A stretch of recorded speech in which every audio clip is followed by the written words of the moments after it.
and welcome to Council Watch. Well, today it was the Town Hall project meeting, and it was very odd. Well, odd from a lot of different points of view. There were some visitors, two members of East Suffolk Council, which was interesting, and I thought, well, let's see what happens here. And it started fairly normally, I thought. Councillors Bernie Raffensberger, Sonia Barker, Andy Pearce and Wendy Brooks, and we've got Sheila Moss-King, who's the project manager, John Chamberlain, our new heritage officer, welcome, and from East Suffolk, Helen Johnson and Ben Porter, and we've got Christopher as well, who is our events manager. Right, first bit of information. They've had their moderation panel and they know who they want the builder to be.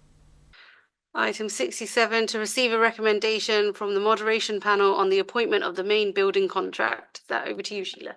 Yes, we held the moderation panel yesterday afternoon, and we have recommendations to make to committee and to take forward to full council.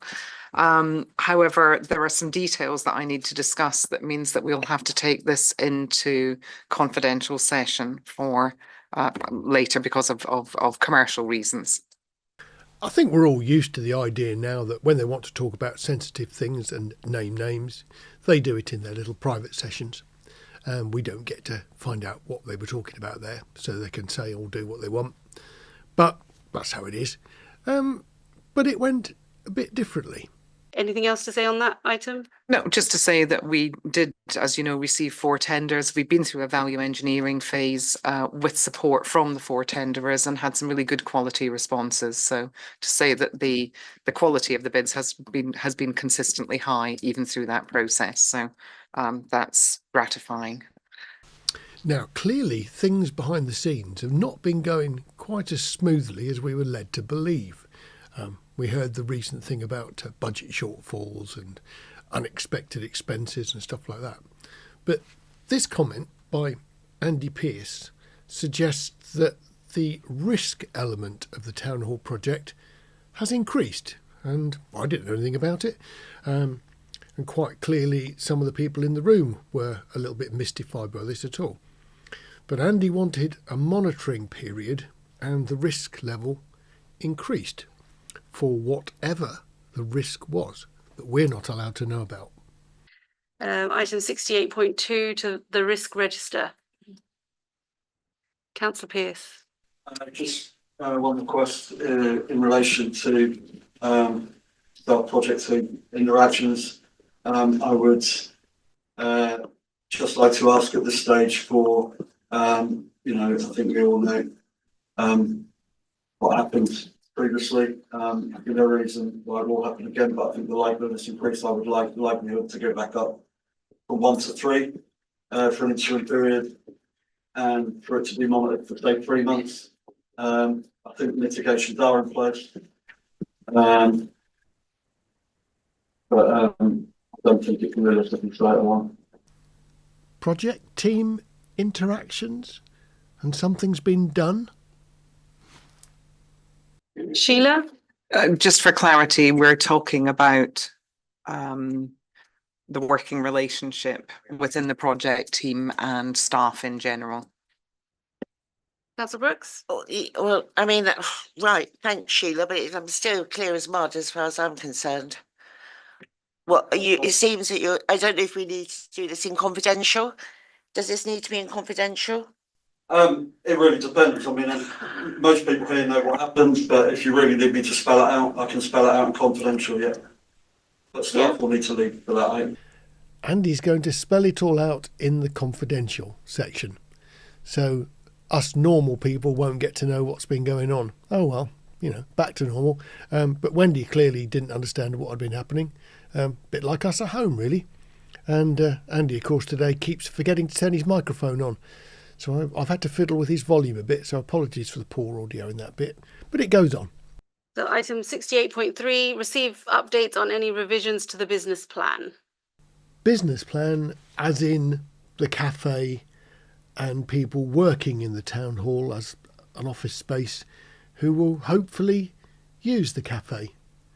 and they've had a survey done. Other local places where people might eat and drink.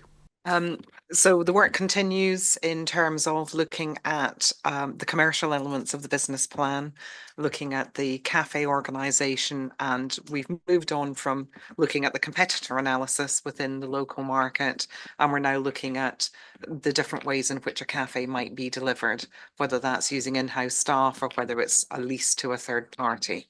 And there are pros and cons of both that I will be laying out for this committee to consider.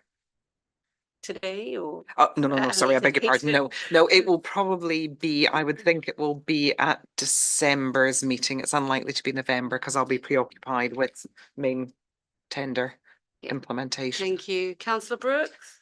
Well, obviously the cafe is a crucial part of the success of the town hall, particularly we've got meeting rooms. Hopefully we have, I don't know what I can say, like hopefully we have some tenants, right? And hopefully we will have our lovely pond in the garden. And also in the high street, there are no cafes as such. There's one that's open off and on. It's not a regular place that's open. So this is going to be crucial in terms of drawing people to the town hall, it being a comfortable space somewhere. So how it's run, obviously, if we run it, if we outsource it, I think the original intention was that we actually bring it in-house and that we run it, but that might be a conversation that's needed. Yeah. Sheila? Yeah, just to clarify, the original business plan that we developed had it being run by a third party because it would bring professional expertise in instantly. It would be up and running quickly. That, however, is not without its problems because you have to be very careful around service level agreements to make sure that the third parties' ambitions are in line with the town hall ambitions. It was then changed between stage 1 and 2 of the project so that it was run in-house. But of course, that increases sort of operational risk and it also increases a management overhead. But I'll develop all of that into a paper for everyone to have time to look at and to discuss properly.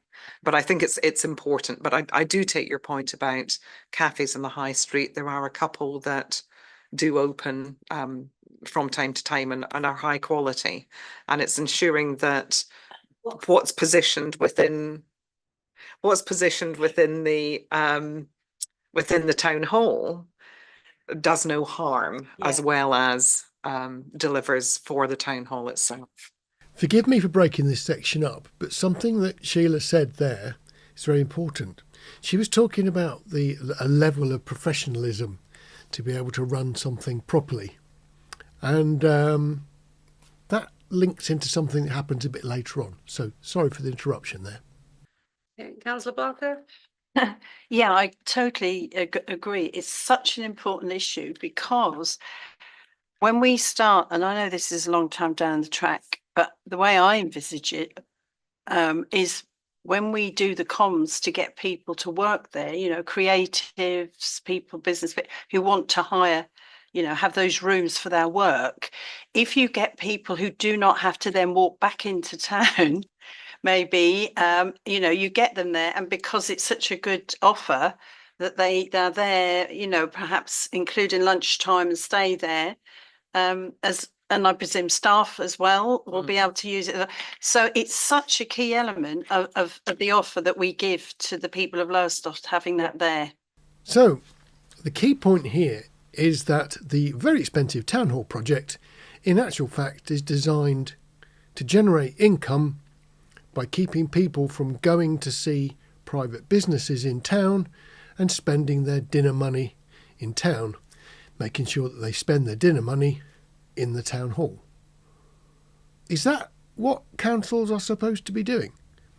Sort of doing a public project for plainly commercial reasons, as in the cafe's really important.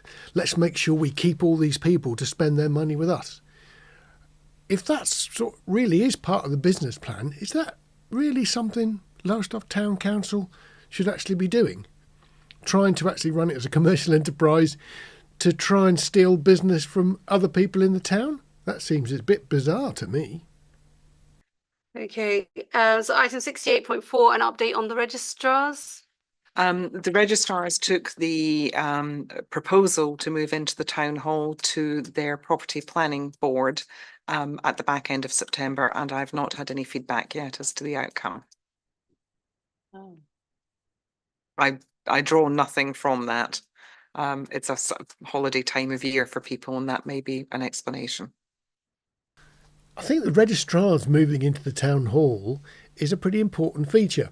And the fact that they don't seem to have actually committed that much to it. And of course, we're not drawing any conclusions by the fact that they're dragging their heels. It's just a busy time.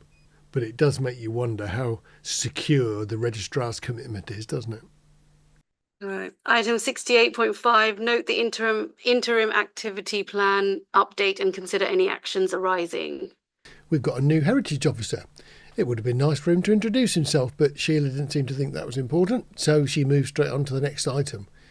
And this is where it's sort of got a bit odd. Or should that be odder? So obviously the next things for the activity plan is to agree the volunteer handbook, which we have on the agenda, and that will allow us to start the process of recruiting volunteers and moving some of the other elements forward, such as the digitising of the town collection items, which is very heavily reliant on volunteers. The thing with this next bit is it revolves around the concept of volunteers. Now, volunteers are absolutely great. In the theatre world where I work, there are so many venues who financially couldn't stay afloat if they didn't have volunteers. A really good example is the Seagull in Lowestoft, or of course the Fisher Theatre in Bungay, where with only 100 seats in both of those places, realistically it's very hard to balance the books with the ticket sales versus the costs of running a venue. And so volunteers are essential. And in this particular meeting, quite a number of the councillors are actually volunteers, as are some of the staff.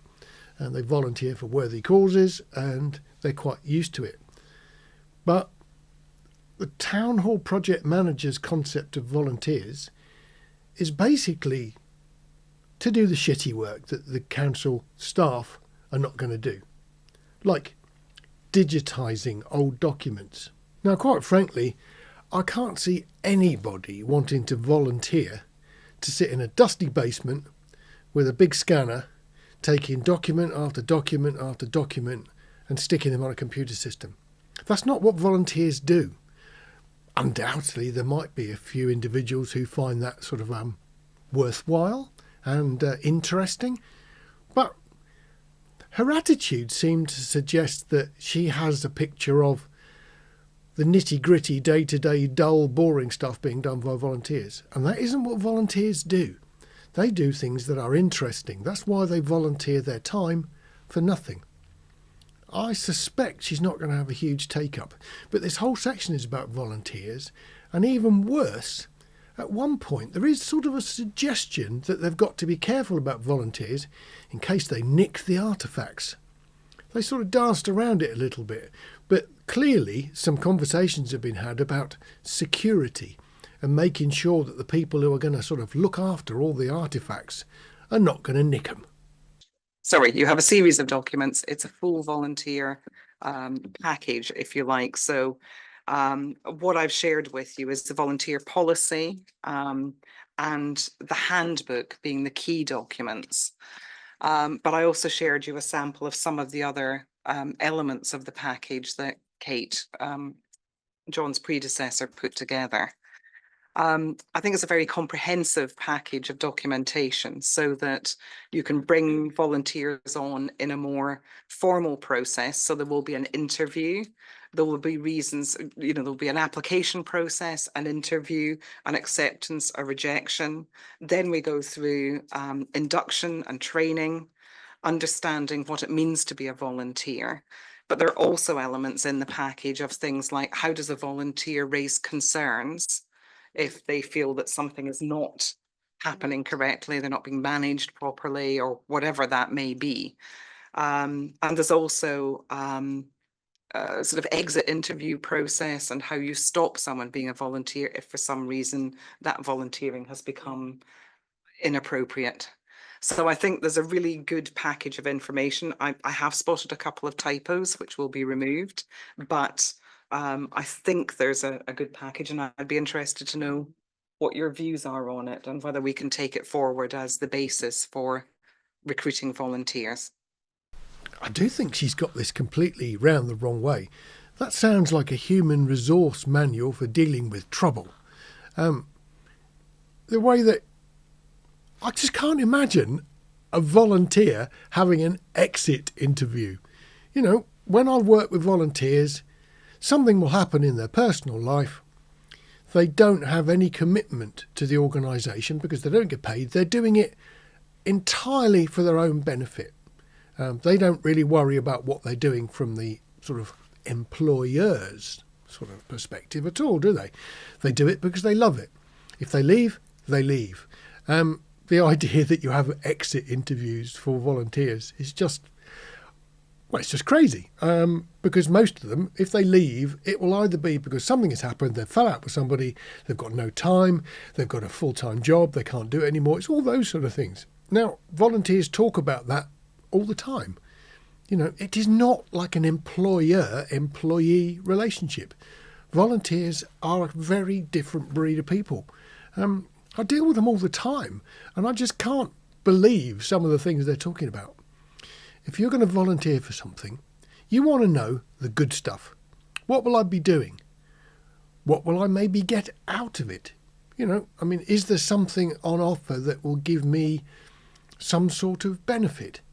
You don't volunteer to do things and use your time up if they're not going to actually be an advantage for you. And so they need to know the advantages. They don't need to know all the disadvantages. They don't want to know rules and regulations. I think Wendy did mention at some point in the meeting that she'd got a handbook from the Suffolk Wildlife Trust, I think it was. And she said, well, you know, didn't read it because presumably she goes and joins in with wildlife activities because she likes wildlife. She doesn't do it to read the rule book. Our town centre manager is like disjointed. She's sort of set apart from common sense. I don't get it at all. Councillor Barker? Yeah, I agree. It's comprehensive. There's just one or two things in the handbook, and there is highlighted yellow. It says HR. Well, we don't have an HR department, so as such. So it needs, I think, to have a title or a role there. Maybe, I don't know, it could be the town clerk or the acting town clerk, whoever that they would go to. So I think it needs to be made more Lowestoft Town Council friendly, because it looks like it's a template that's come from somewhere else which mentions HR. It's just, there was just that. The other thing which I noticed in all the documents, there's absolutely, I might have missed it because I did look at it quite quickly earlier this morning. There's no mention of any interaction with councillors. There's a lot about staff, quite rightly, but it doesn't mention maybe, you know, coming along to the various meetings, you know, like this one, or interacting with councillors in any way. And I just thought that was a major omission, bearing in mind we are a council. So I just think that needs to be somehow put in there. The other thing was, it's quite good. I mean, this is my experience as a volunteer elsewhere, which I mentioned. What is really good at Suffolk Wildlife Trust is at least 2 or 3 times a year we have a get together, all of us, because we're all volunteering perhaps across a wider area with Suffolk. This is the Carlton Marsh, Alton Marsh, and all over the place. And some people are based inside, some people are outside, and we have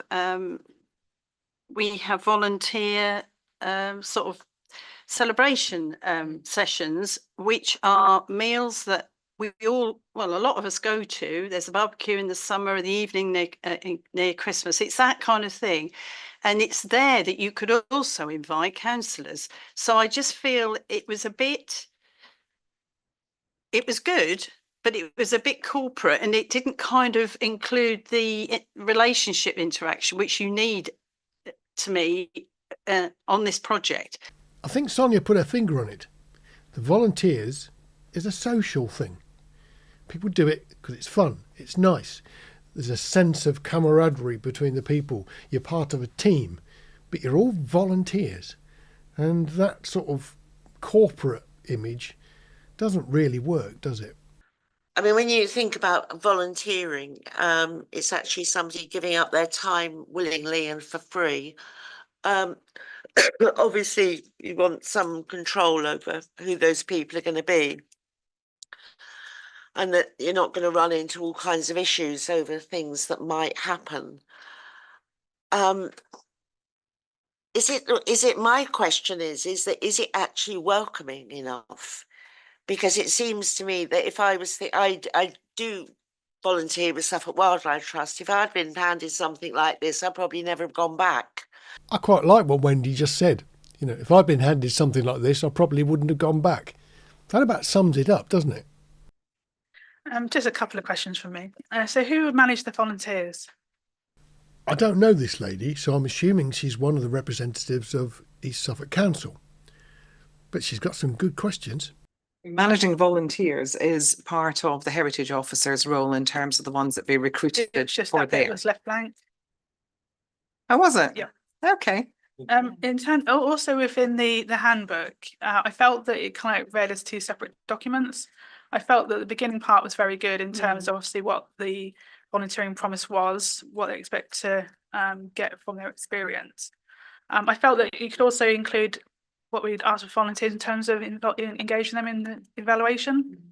But I felt the code of conduct, of course, it's very important and necessary, but I felt those two sections in terms of volunteering promise and then the code of conduct, they just didn't flow well.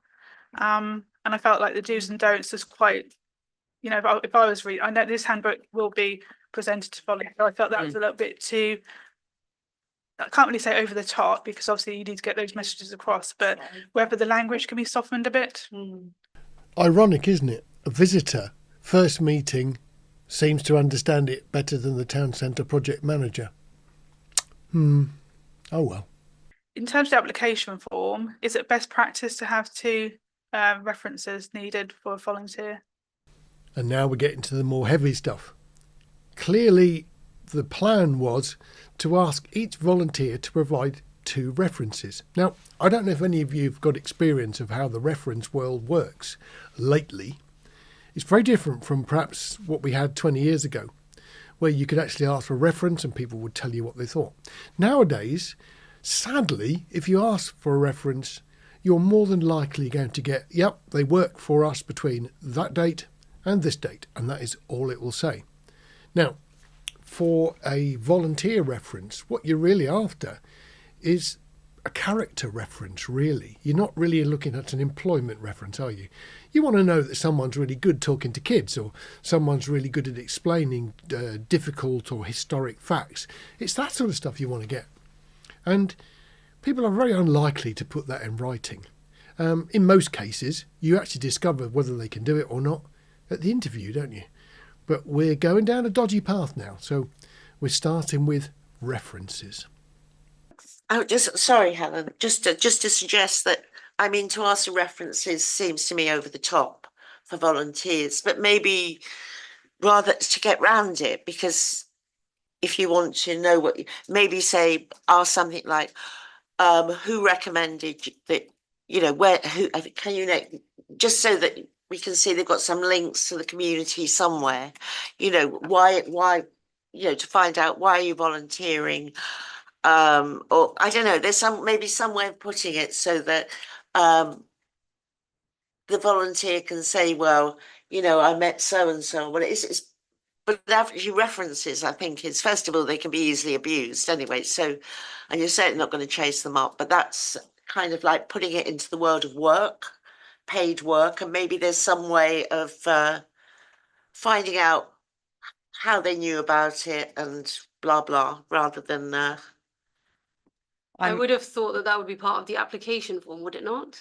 Well, the references are part of the application form. Yeah. And I mean, we can certainly ask how you found out about it, but if you feel as a body that asking people to provide references when they're volunteering is excessive, and I guess the question is, are we actually going to take up those references? Because there is no point in asking people to provide references if you don't then follow up with the person and say so-and-so has applied to be a volunteer. I think I agree that asking for references is a bit excessive. And like you said, if it's not going to be followed up on, then it's kind of pointless. So do you want that as a proposal, that we remove that bit, the references? Does anybody like to propose that? It just seems a bit random, doesn't it? Ask for a reference and then don't have a plan to actually follow the references up. This is different. This is, as you said, different to what I volunteer as a role. I obviously volunteer myself, and as you said, references is not normally expected. I go through. I've got a DBS checked and that kind of thing. So obviously, due diligence is done on that aspect. Yeah, right. That was Chris, one of the council officials, and I think he got them also into the next little sort of snaggette. He mentioned the magic word DBS. Disclosure and barring service. It's something that people who work with children and vulnerable adults need to have before they're in one-to-one contact with that person. That's pretty much my definition of it, but realistically that's what the system actually is designed to do. So basically, if someone is going to be in a room on their own with somebody, unsupervised, that person needs to be checked out. And the system of a DBS is actually quite a simple one. You apply public records, and also the police national computer records are used to actually see if that person has been convicted or suspected of any particular nasty business that would make them working on their own dangerous. And it's very common with teachers, it's very common with chaperones who look after young people. Certainly in my theatre world, all the chaperones who are licensed with local authorities will have a DBS check done on them. And there are two categories of it. There's a sort of simple one that just checks the basics to make sure they're not some sort of offender who people ought to know about. But then there's an enhanced DBS as well. And an enhanced one just digs a little bit deeper into people and just checks a bit more thoroughly. There is no need whatsoever for anyone to have a DBS check done on them who does not work with vulnerable people or children.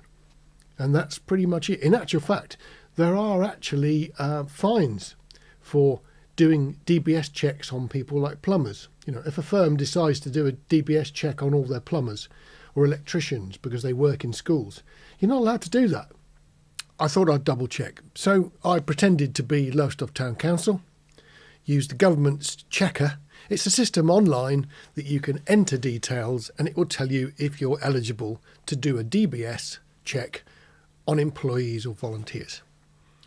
And the result I got entering town hall type answers was this. It is not a system that can be abused in that way. People are not allowed to have access to information on the police national computer for very obvious reasons. But in this particular circumstance, these people are volunteers. Now, I'm guessing they could be involved with children. Yeah, there could be a school visit to the town hall to look at some of the historic things. They could be involved with vulnerable people. There could be various local groups who look after vulnerable people who might go to the town hall. That's fine. Don't need a DBS check for that. Only if they're in individual contact with them. And the chances of that in the town hall are a bit slim. It's group work. You know, someone in front of a group of 5, 10, 15 people of any type, age, race, sex, doesn't matter. You don't need a DBS check. And they're shortly going to start to get very hung up on DBS.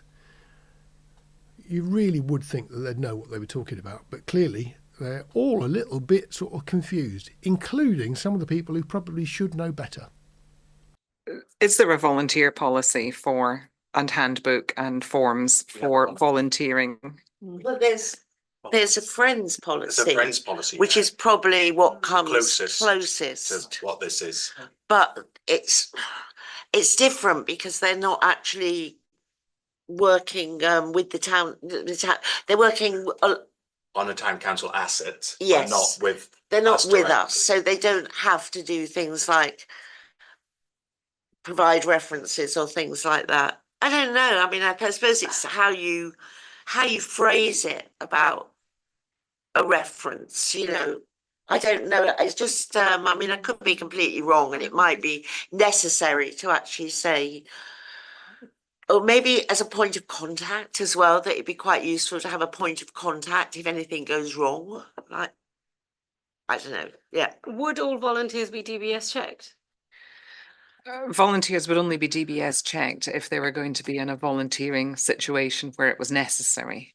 If they are digitising the town collection, sitting at a PC, then no. But if they're working with potentially vulnerable members of the public, they would have to be. Yeah. If they're on their own. Yeah, she got it. If they're on their own. And will the volunteers be on their own with members of the public? That's not normally what volunteers would do, because that infers a level of responsibility that volunteers don't normally get involved with. You know, if you've got someone who's working with a group of disabled kids, for argument's sake, well, would that be a volunteer job or would that be a staff job? I'm not very keen on the idea of references personally. I've never been asked to provide references when I've been volunteering. I've managed volunteers myself professionally, and it's not something we've asked. I think in terms of gauging suitability, you would probably be able to cover that in an interview when you first sit down with them and pick up that information. Certainly when I worked for children and young people services, we didn't ask for reference for all parent volunteers, but we did have a situation where if they had been involved in, say, an educational appeal with their own SEND child, we wouldn't take them on if they'd done that within, I think it was the previous 6 months or year. And that was just because we felt they would still be quite involved in their own situation and not be able to offer impartial advice. So again, we would have an interview for those volunteers and that would be picked up at that point, but we'd never ask for references. That makes sense, doesn't it? The job that people are actually volunteering for needs to be assessed, and you do it at the interview. And then in her particular case, she had that little rule that because of sort of potential conflicts and perhaps rawness, people had to have a little breather period before they'd be entitled to apply for a volunteer to give advice to everybody. I mean, that's a perfect example of how it works properly. But I think we're still a bit lost. So does anybody wish to make a proposal about the references? From my point of view, I just feel that one reference would not be excessive, particularly when you are involved with members of the public. You may come across confidential stuff, or I just think that's part of the safeguarding of the public and also ourselves as an organisation. I mean, that's just, I suppose, because I've come from a teaching background where you have to be absolutely rock solid about who you take on, whether it's a volunteer on a school trip or something like that. From my point of view, I think the reference, I would say, is required, as well as the DBS check if they're involved with vulnerable members of the community, not just children. This could be vulnerable adults as well. Okay, so your proposal is to have one reference. Would you mind adding to that the reference is followed up on? So we, you know, it must. There's no point in having a reference if they're not going to be. Yeah. Councillor Brooks? Yeah, I mean, I'll second that, because thinking about it, I mean, volunteering with Suffolk Wildlife Trust for me is outdoors. It's the only people I come into contact with are other adults equally who are volunteering. The only harm we could do is possibly digging something or accidentally stepping on a water bowl. You know that. So it's sort of like completely different from being in a building where there are lots of other and having access to archives and records. But I also think maybe to get the balance that you've got, yes, we're asking, you know, we're asking you to volunteer. Thank you very much. We're extremely grateful and we're going to treat you properly. But also, this is what we will give for you. This is what we will do for you. Yes. Maybe that needs to be more upfront so that it's more of a partnership. Christopher? And going back to Sheila's comments in regards to DBS and how we differentiate where we enforce the DBS checks, just conscious obviously of theft, data theft and that kind of thing, and thefts of our artifacts, obviously what we've been asked to look at. We know it's happened on a national scale in an employed role in museums, but also conscious that it has happened locally as well. Now, this is wrong, because if you're worried about your employees stealing from you or your volunteers stealing from you, there's very little you can do. It's always an after the fact thing. And of course, you can't use a DBS check to actually say whether your people have got a previous history of stealing data. I mean, it's just not what a DBS check is for. And certainly when you apply for one, if you apply for one outside of the reasons for which a DBS is intended, you can be prosecuted. You know, and it's very clear. If you want to be sure about the integrity of your staff, then it's interviews and it's getting references. Now, for a volunteer, they're more than likely to go because you need them more than they need you. I'm not convinced that a DBS check would necessarily prevent that. No, I think we have to have other policies around that. And my concern would be that if you had someone who's put their hand up and said, yes, I'd like to help digitise the collection, take photographs and write a description so that it can be catalogued and accessible to people, I'd be quite concerned if you said, oh, well, in order to do that, we're going to DBS check you. Because DBS checking is something that people tend to feel quite, it feels quite intrusive. Well, it's intrusive, but it's quite a standard process now in today's. You said as a care worker, as a caregiver. As a care worker, a caregiver, someone involved with that type of person, not someone who's going to nick your data. It's a standard. You can't get a job without being a caregiver. I'm digressing. I absolutely understand that if you're dealing with vulnerable children, if you're dealing with vulnerable adults, which I think it's very easy to say to someone, look, we do need to DBS you because of this. We need to check you for your own protection and in order to protect these vulnerable people. I think it's quite different if you're saying we need to check you because we're not sure you're trustworthy or honest with our belongings. I think I would be slightly nervous about that. I think it could be quite off-putting for people. And I'll take your view. That's just my opinion. We sort of say that appropriate, I don't know within this proposal or not, and I know it's in there somewhere, appropriate training will be given depending on the role you undertake or something like that. Then that kind of covers DBS if it's required. And I mean, you would probably have to have simple training on using a system that if you're not used to it.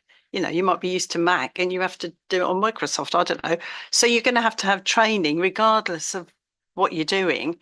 And it might be that if you have access to certain sensitive areas, you may have to have a DBS check. That depends on the role you're undertaking, doesn't it?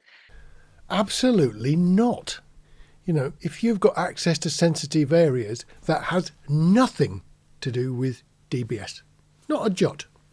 DBS is for very specific purposes. And I really wish people would actually sort of read the rules. It's public information. You can go to the .gov website and it will tell you what you're allowed to use them for and what you're not. And nobody seems to have bothered. A few people, I think the town centre manager's sussed it. She's working on the principle that DBS is good for some things and for other things, totally not. And being honest, What sort of sensitive information are we looking at? Lowestoft's fishing fleet numbers in the 1920s? Or what? What on earth have we got that would be commercially sensitive, that a volunteer is trusted with looking at it? I mean, can you imagine GCHQ employing volunteers to actually, like, compile sensitive data? Of course not. I mean, what sort of records are we keeping, for goodness sake, where you've got to actually worry about people stealing it? I mean, is not most of it incredibly boring, unless you're a particular interest in fishing or heritage or potteries or any of the other things that are likely to be in our thing? I mean, we're not going to have any secrets, are we? You know, so that could come in the the volunteering job description or whatever. But for this, it could just be a reference, one reference. And if it says, and it may be, your role may include a DBS check. I mean, that covers, doesn't it? Does that Yes, sort I of think cover it? that covers it, and then you can take the decision role profile by role profile, I guess. And it may be that actually, I mean, I think your point, Chris, is very well made about the security of things, and it may well be that you always operate in pairs. Okay, yeah. Yeah. And that would give you a better Yeah. quality. If you're describing something and taking images of something, 2 heads on that is actually better than 1. Yeah. So that would Yeah. be a way Yeah. to do that as a standard. And that's to do with the way that we manage how volunteers work. Okay, Yeah, so we've does had that- a proposal to have one reference and it be followed up on, and seconded by Councillor Brooks. All in favour of that, please? That's everyone. So that's probably about it. We've got a system. We might ask for a DBS if we think we need one, or we might not. Oh well, that works, doesn't it? That's about it really, because after that they go into secret session where the lucky people in the meeting will be reminded about what's been going on to do with staff, because there was mention that when they get to that point, the staff have to leave. Which makes me wonder, how do they do the minutes? Because if the staff have to leave the meeting, who does the minutes and then who types them up? I wonder if that person's been DBS checked. You never know, do you? See you on the next meeting. Look after yourselves. Take care.